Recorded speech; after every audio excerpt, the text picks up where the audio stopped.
Nah, berarti tadi anggaplah, oke, tidak ada yang bisa kita saving, ya, tidak ada yang bisa kita saving. Berarti 250.000.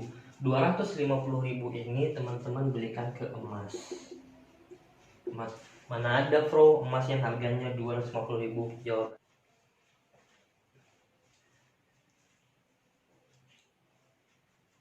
Oke, bismillahirrahmanirrahim. Assalamualaikum warahmatullahi wabarakatuh, teman-teman. Sekarang ini lagi marak memang dalam kehidupan kita, dalam kebutuhan kita nih, yang disebut dengan investasi. Nah, tapi ada kalanya ketika kita tidak bisa menginvestasikan pendapatan kita. Kenapa? Karena mungkin pendapatan kita yang kecil. Nah, sekarang begini, kalau pendapatan kita atau investasi kita, anggaplah income kita itu katakanlah besar, bisa mencapai 100 juta satu bulan. Kalau kita investasikan atau kalau kita simpan 5% sampai 15%, itu kan bisa mencapai 5 juta sampai 15 juta per bulan. Itu kan cukup gede. Nah, kita bisa belikan ke hal-hal yang bisa untuk kita investasikan. Nah, tapi sekarang begini, kalau gaji kita kecil, nah anggaplah gaji kita 1,5 sampai 2 juta satu bulan, bagaimana sih cara mengaturnya? Nah, ada yang bertanya pada saya. Nah, ini pun juga pengalaman pribadi, pengalaman saya, bagaimana saya mengatur keuangan yang kecil sehingga bisa menjadikan sebuah investasi. Nah, sekarang begini, untuk berbicara investasi itu banyak, ya. Investasi itu banyak. Ada emas, ada rumah, ada tanah, saham, ada reksadana, ya, reksadana, dan lain-lain. Banyak lagi macam-macam investasi yang ada sekarang ini yang bisa kita gunakan. Nah, tapi dari investasi yang ada ini, kita ingin dengan penghasilan kita yang kecil, kita bisa berinvestasi. Apa saja? Nah, sekarang ini saya lebih cenderung, lebih sukanya berbicara tentang investasi yang mudah kita dapatkan dengan harga yang murah, tapi dia naik terus. Nah, naik terus. Apakah itu? Nah, rumah apakah dia naik terus? Benar, rumah dia naik terus. Selagi kita dan rumah ini juga banyak sistem investasinya. Selain bisa disewa-sewakan atau dibuat kos-kosan dan juga yang lainnya. Dan harganya pun juga tiap tahun terus naik. Tanah juga begitu. Tanah itu harganya tiap tahun terus naik. Nah, dan emas juga begitu. Nah, saya belajar dari guru saya mengatakan begini, cobalah ketika kita mempunyai keuangan, mempunyai kita income, belilah 3 hal aja dulu, emas, tanah, dan rumah. Kenapa? Kalau saham mungkin kita butuh ilmunya, ya. Kalau reksadana juga begitu. Nah, tapi kalau untuk emas, tanah, dan rumah, ini kita bisa beli, bisa simpan, dan bisa kita gunakan. Nah, sekarang begini, kita ingin mengatur nih bagaimana keuangan kita. Anggaplah penghasilan kita hanya 1,5 sampai 2 juta. Nah, bagaimana cara kita untuk membuat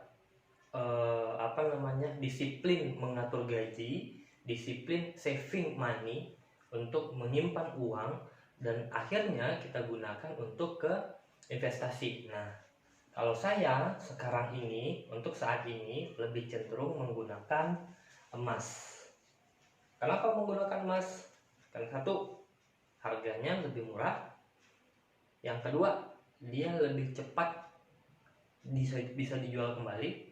Dan yang ketiga, kenaikannya tiap tahun cukup tinggi, ya. Tahun lalu, tahun 2019, saya itu beli emas. Kalau satu emas itu beratnya 2,5 gram, ya.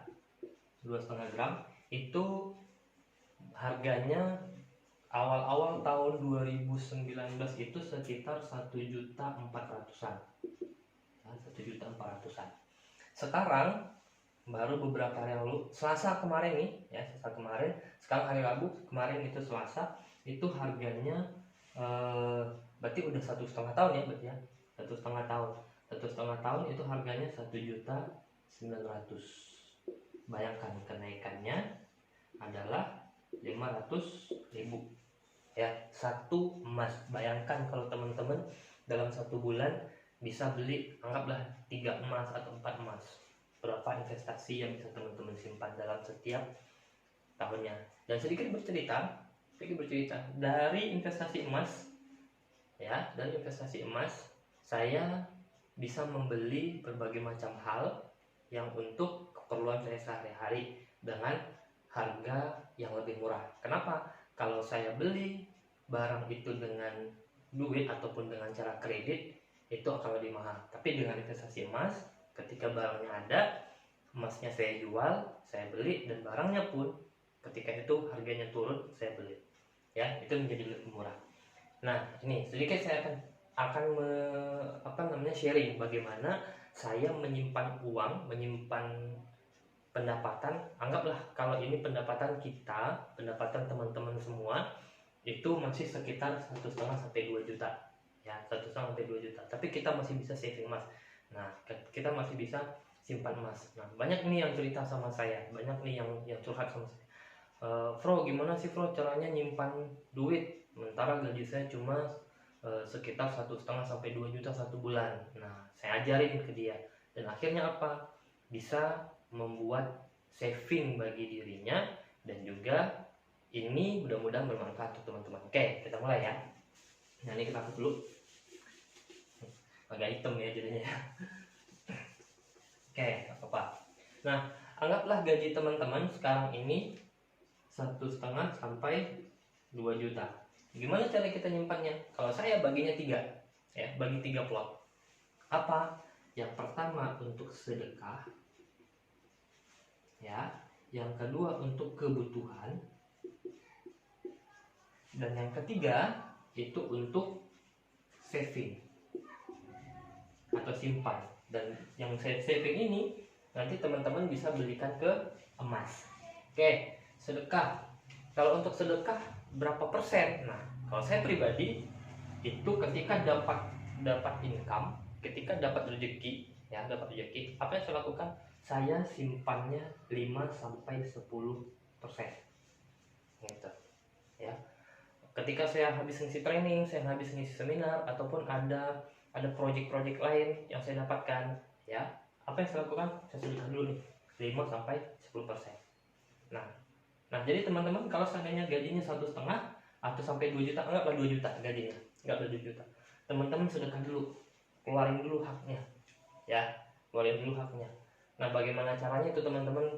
Terserah teman-teman, bisa langsung ke masjid kah, bisa langsung ke orangnya kah, atau bisa langsung ke keluarga kah. Kenapa? Sedekah terpenting itu atau yang terdekat itu adalah ke keluarga dulu, ya. Jadi misalkan ada keluarga kita yang lagi membutuhkan, nah kita berikan ke dia, itu bisa. Nah, yang kedua, kebutuhan. Alokasikan kebutuhan teman-teman, ya, alokasikan kebutuhan teman-teman. Apa-apa saja. Anggaplah teman-teman sekarang ini masih ngekos ataupun ngontrak. Anggaplah kita kontrakan, ya. Kontrakan kecil, sederhana, dengan 2 kamar misalnya. Dengan 2 kamar. Kita ataupun teman-teman yang baru memulai hidup baru menikah misalnya, ini bisa. Nah, anggaplah kontrakan sekitar 500.000 satu bulan, ya. Habis itu apa lagi? Untuk pulsa atau paket misalkan 100.000, ya. Nah, apalagi listrik misalnya, listrik 100.000 misalnya satu bulan, ya kan? Jadi 100.000 satu bulan. Kenapa? Karena kita lebih banyak di luar daripada di rumah. Nah, habis itu, dan pokoknya teman-teman rincikan lah. Nah, anggaplah dari sini nih habis semuanya misalkan 800.000, ya, 800.000. Nah, tadi kita sedekahkan anggaplah 10%, berarti sekitar 200.000. Berarti ini aja totalnya sudah 1 juta. 1 juta. Ya. Nah, keluarkan lagi untuk kebutuhan makan plus bensin. Nah, plus bensin. Nah, untuk makan dan bensin ini berapa teman-teman butuhnya? Anggaplah kita hitungnya per hari. Kenapa per hari? Karena kita akan alokasikan nanti, dan kita akan sesuaikan nanti dengan pendapatan teman-teman yang 2 juta. Ya, ini yang 2 juta. Ini 200.000 tadi, ya. Nah, anggaplah dalam satu hari teman-teman butuhnya misalkan 25.000. Ya, 25.000 cukup nggak? Cukup. Nah, cukup dipada-padain. Kenapa? Misalkan nih, bensin kita isinya 10.000 untuk kerja. sisanya 15.000. Bensin ini 10.000 kan nggak satu hari habis kan, gitu.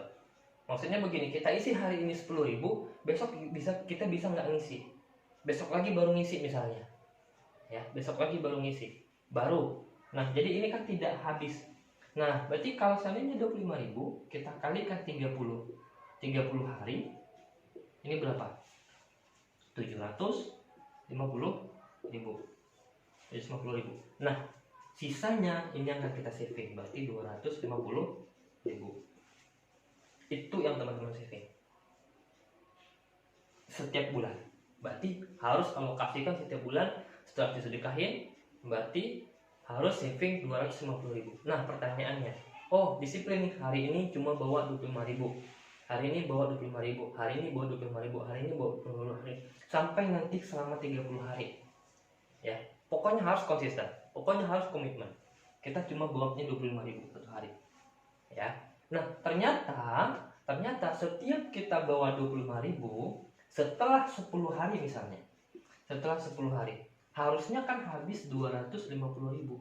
Ternyata teman-teman bisa simpan rupanya. Bisa simpan. Anggaplah yang terpakai hanya anggaplah terpakai misalkan 150.000 ya. Tersimpan 100.000. 100.000 ini teman-teman apakan?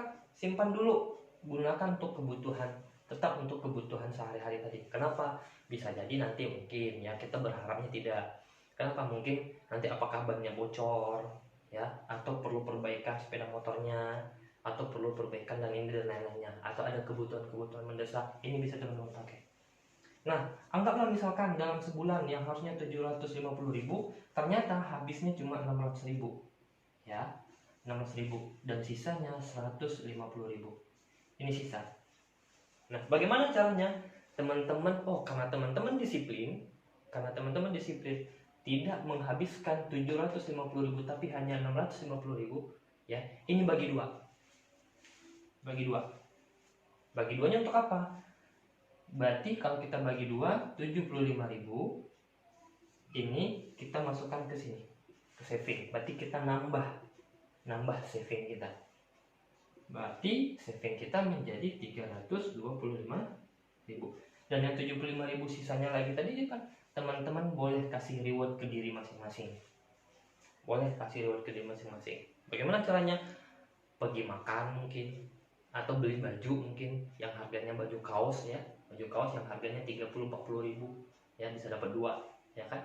Nah, atau teman-teman bisa ngajak keluarga, atau ngajak, bagi yang baru menikah bisa ngajak istrinya mungkin makan keluar ya, bisa ngajak makan keluar. Ataupun kalau seandainya teman-teman pengen ngumpul sama teman-temannya, traktir teman-temannya boleh. Kenapa? Itu reward untuk teman-teman semua. Nah, kenapa? Karena kita sudah disiplin mengatur uang.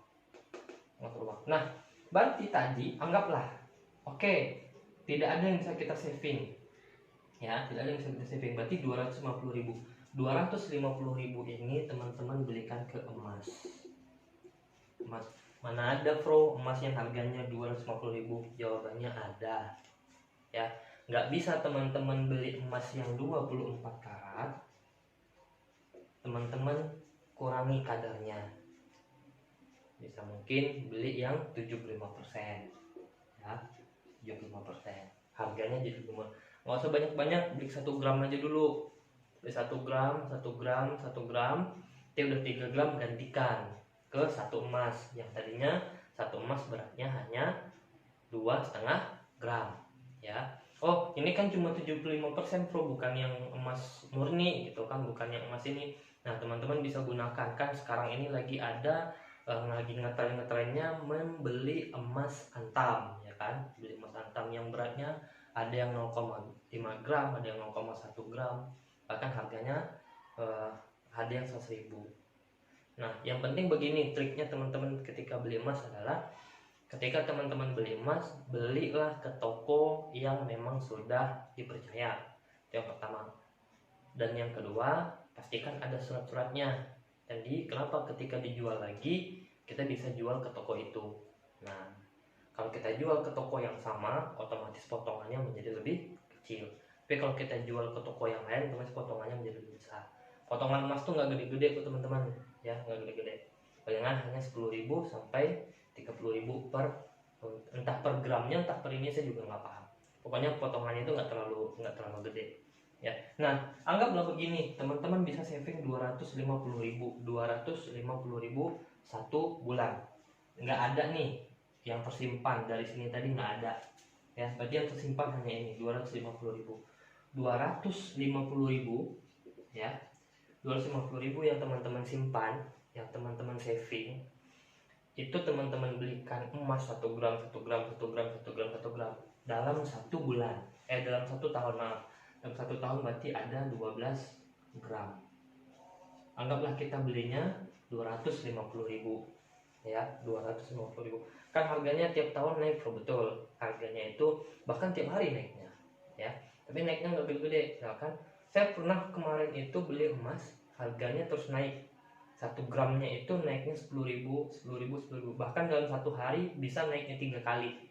Nah, bisa naiknya 3 kali. Jadi ketika satu emas itu harganya 1.800.000, sorenya saya tanya lagi, bang saya mau beli emas. Ya bang, harga emas udah naik 30.000 gitu. Hari ini udah 3 kali naik, tapi 10.000 katanya. Nah, jadi kan harus nambah lagi gitu jadinya.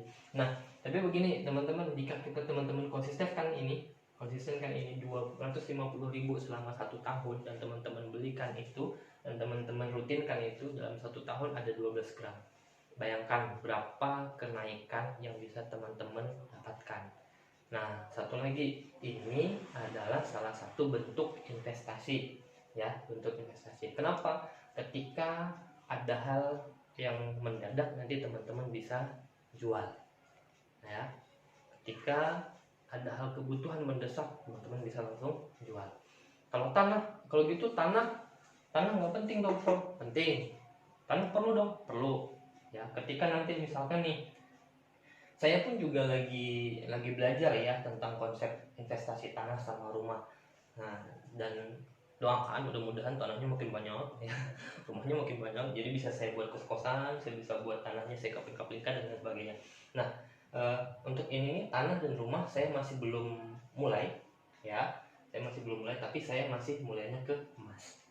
Nah, jadi teman-teman, apa yang bisa saya dapatkan, satu lagi yang bisa teman-teman pelajari adalah ketika kita mulai untuk investasi, mulailah investasi dari hal yang kecil. Apa yang bisa teman-teman lakukan? Belilah emas. Pada siapa teman-teman bisa beli? Bisa kepada agen-agen yang menjual emas antam, ataupun langsung ke toko emasnya. Terserah teman-teman maunya kemana, maunya belinya yang model apa ya, maunya model apa. Nah, untungnya apa? Saya sudah cerita tadi, ketika saya simpan dan saving emas, saya ingin beli satu barang, jadi saya simpan dulu dalam bentuk emas. Ketika sudah terkumpul nantinya, dan pula harga barang yang ingin saya beli itu harganya turun, saya beli. Dan emas yang saya simpan itu ternyata masih ada sisanya. Kenapa harga emasnya naik, harga barang yang mau saya beli itu turun? Nah, itu sedikit pengalaman saya, pribadi saya untuk menyimpan emas. Nah, ini bisa teman-teman pakai caranya, walaupun gaji teman-teman masih 1,5 juta sampai 2 juta per bulan. Nah, kalau seandainya, kita berharap mudah-mudahan income teman-teman semuanya makin bertambah. Jadi kalau seandainya tahun ini 1,5 sampai 2 juta per bulan, misalnya kan tahun depan jadi lebih banyak. Nah, misalkan menjadi 2,5 juta per bulan atau menjadi 3 juta per bulan, tahun depannya lagi makin berlipat, sehingga apa, investasi teman-teman bisa makin banyak ya. Mungkin itu saja sharing dari saya tentang investasi, bagaimana kita mengalokasikan gaji kita yang hanya 1,5 juta sampai 2 juta per bulan, tapi kita masih bisa berinvestasi untuk masa depan kita dan masa depan keluarga kita. Oke, itu saja. Assalamualaikum warahmatullahi wabarakatuh.